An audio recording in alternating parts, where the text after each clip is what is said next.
കടലിൽ കാണാതായ പുത്തൻതുറ സ്വദേശി ഗൗതം കൃഷ്ണയ്ക്കായുള്ള രക്ഷാപ്രവർത്തനം കൂടുതൽ കാര്യക്ഷമമാക്കാൻ നാവികസേനയ്ക്ക് കൈത്താങ്ങാവുകയാണ് മാതാ അമൃതാനന്ദമയി മഠം.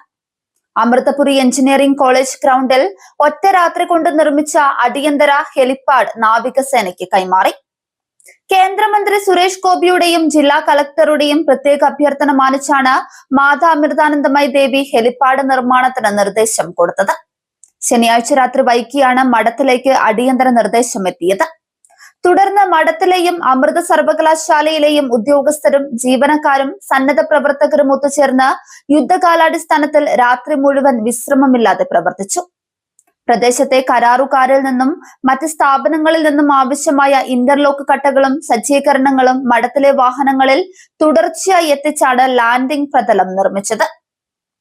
ഞായറാഴ്ച രാവിലെ 10 മണിയോടെ ഹെലിപ്പാഡിന്റെ പണികൾ പൂർത്തിയാക്കി നാവികസേനയ്ക്കും കോസ്റ്റ് ഗാർഡിനും ഉപയോഗിക്കാനായി വിട്ടു നൽകി. ജൂലൈ 31-നാണ് 14 പേരടങ്ങിയ മത്സ്യബന്ധന സംഘം സഞ്ചരിച്ച വെള്ളം നീണ്ടകര അഴീക്കൽ ഭാഗത്ത് വെച്ച് ശക്തമായ തിരമാലയിൽപ്പെട്ട് മറിഞ്ഞത്. അപകടത്തിൽപ്പെട്ട ഗൗതമിന്റെ അച്ഛൻ രാധാകൃഷ്ണനും മുത്തശ്ശൻ രാജീവനും കടലിൽ മുങ്ങി മരിച്ചു. 26-കാരനായ ഗൗതം കൃഷ്ണയെ രക്ഷപ്പെടുത്താൻ കഴിഞ്ഞില്ല. തിരച്ചിൽ 10ാം ദിവസത്തിലേക്ക് കടക്കുമ്പോൾ ഗൗതമിന്റെ അമ്മ രേഷ്മിയുടെയും ബന്ധുക്കളുടെയും അഭ്യർത്ഥനയെ തുടർന്നാണ് കേന്ദ്രമന്ത്രി സുരേഷ് ഗോപി വിഷയം പ്രതിരോധ മന്ത്രാലയത്തിന്റെയും സംസ്ഥാന ഭരണകൂടത്തിന്റെയും ശ്രദ്ധയിൽപ്പെടുത്തിയത്.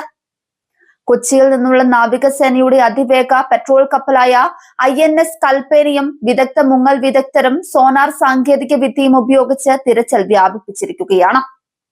അടിയന്തര സാഹചര്യങ്ങളിൽ ഹെലികോപ്റ്ററുകൾക്ക് ലാൻഡ് ചെയ്യാനും ഇന്ധനം നിറയ്ക്കാനും രക്ഷാപ്രവർത്തനം ഏകോപിപ്പിക്കാനും അമൃതപുരിയിലെ ഈ പുതിയ ഹെലിപ്പാഡ് ഏറെ സഹായകരമാകും.